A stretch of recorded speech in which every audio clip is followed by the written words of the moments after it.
Hello everyone, and welcome back to another video. I'm here, I'm home, I have arrived back off holiday / vacation. It was wonderful, it was hot, it was humid, it was Florida. What do you expect? So the first day while I was away in Florida, of course, GW probably announced one of the biggest news articles or news of the year is that Eisenhorn, the series of Eisenhorn, the book series of Eisenhorn is probably the greatest piece of literature that we have connected to Warhammer 40,000. I am a full-on Primaris / Space Marine fanboy, but nothing beats Eisenhorn. That story drags you in to the inner workings of the Imperium. It's not filled full of bolt-upon or anything like that, what we expect from Space Marine novels. It's just an emotional ride. I'm not going to spoil it because there's so many twists and turns in there, which will probably leave you feeling quite upset. Well, it did with me anyway. Anyway, back to the subject in hand. They've announced that they are doing a live action TV series of that. As you can see in the background, I've put some of the old live TV series stuff. Well, I say live TV. This is like, I think it's from one of the games. Is it Hive Infestation or something like that? This was like some of the early stuff GW did with live action. I'm sure Eisenhorn is going to be nothing like this, but I thought just for a little bit of fun, we'll include some live action 40k stuff in the background. Now, it is in development. It's not been like cast. There's people not being cast, but I'm sure we'll, well, I am going to talk about casting and stuff in a second. But in development, and it actually states on the article, what does in development mean? And it has a nice little pick feed if you want to go and check it out. I'm sure you guys have already read it by now. This is, like I said, some of the biggest news of the bloody year.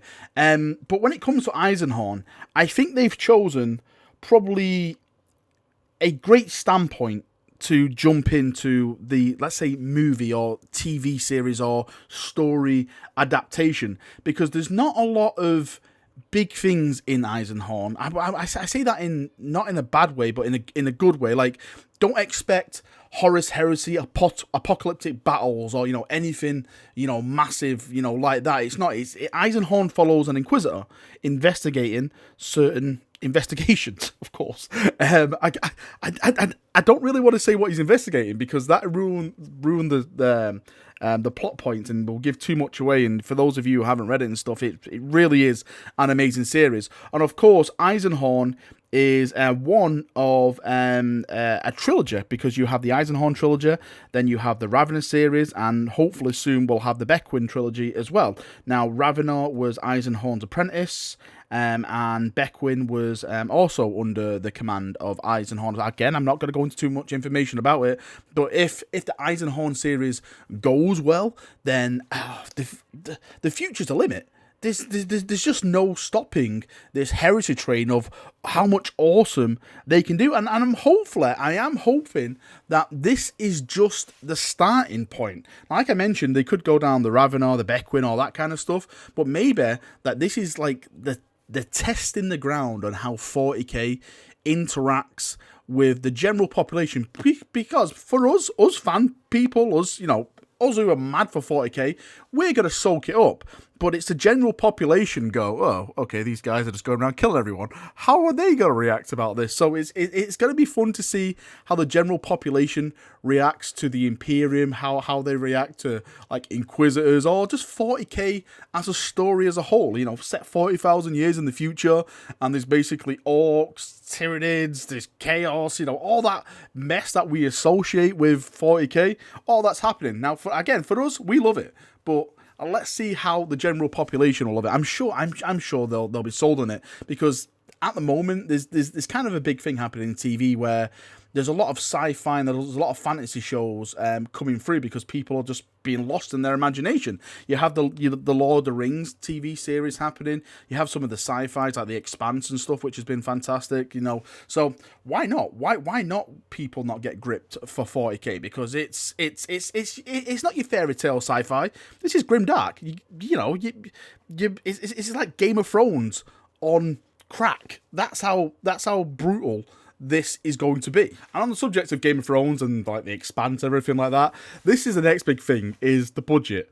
what is the budget going to be? Because this is probably going to be the make or break of this, is that how much money are they going to invest into this to make sure it looks like 40k? Because as you can see in the background of the video I've been playing, the investment is not up to par, even though well, for me, I love this old school kind of stuff, but if you put stuff like this on TV, then people are going to be like, what in the Emperor's name is this crap? So it's going to be fun to see what road they go down. Are they going to like link up with like someone like Amazon, like Netflix, or something like that, to really put a bit of wind in the sails, to really sell this, to really bring it home and capture the cinematic universe of what we all identify as 40k. And of course, with the budget comes with the casting as well.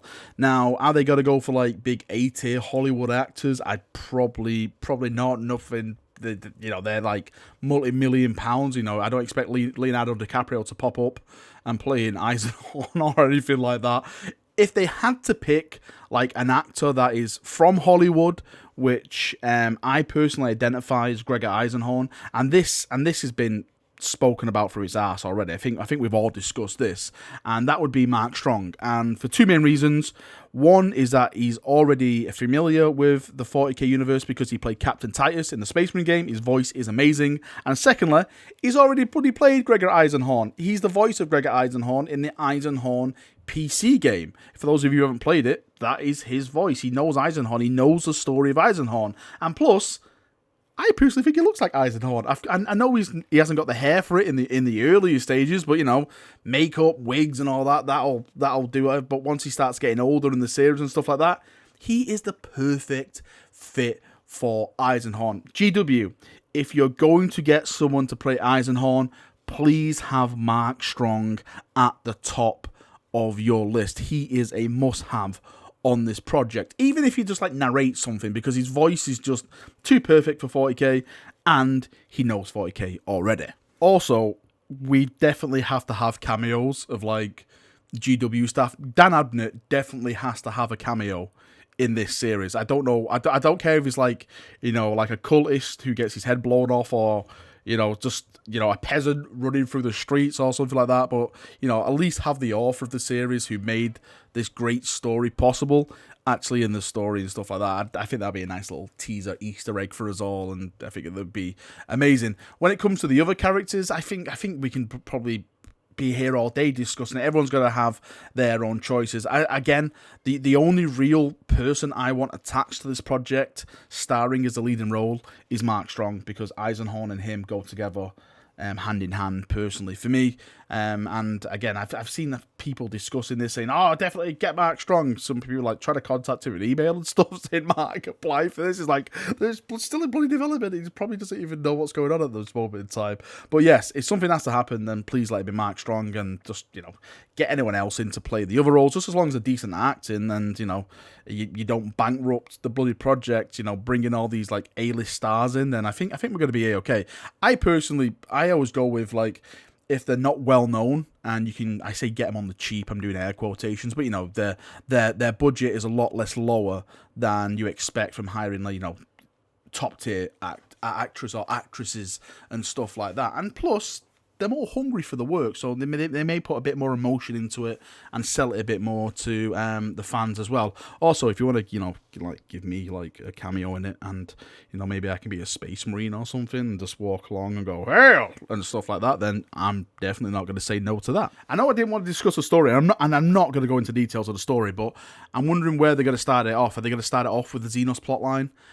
With the first book? For those of you who read the books, then you probably know what's going to go on. Or is it going to be like later Eisenhorn, where things have happened? It'll be very, very interesting to see how they do it. Is it just going to be one season?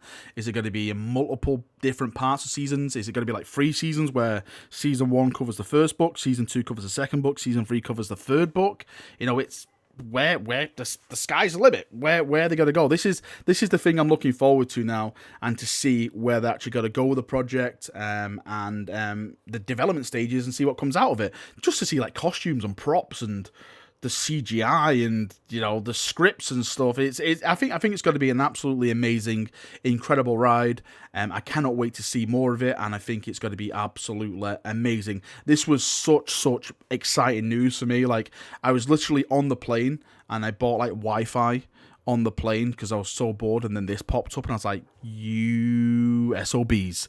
While I'm 30,000 feet in the air, this is when you drop some of the biggest news of the year. Damn you, GW. That's how, like, it's just absolutely amazing. So yes, I cannot wait to see where they go with it. It's gonna be so cool. It's gonna be so awesome, and yeah, it's gonna be. I'm pumped. I am absolutely pumped and excited to see Eisenhorn being brought alive. Alright chaps, thank you for watching this video. I hope you've enjoyed it.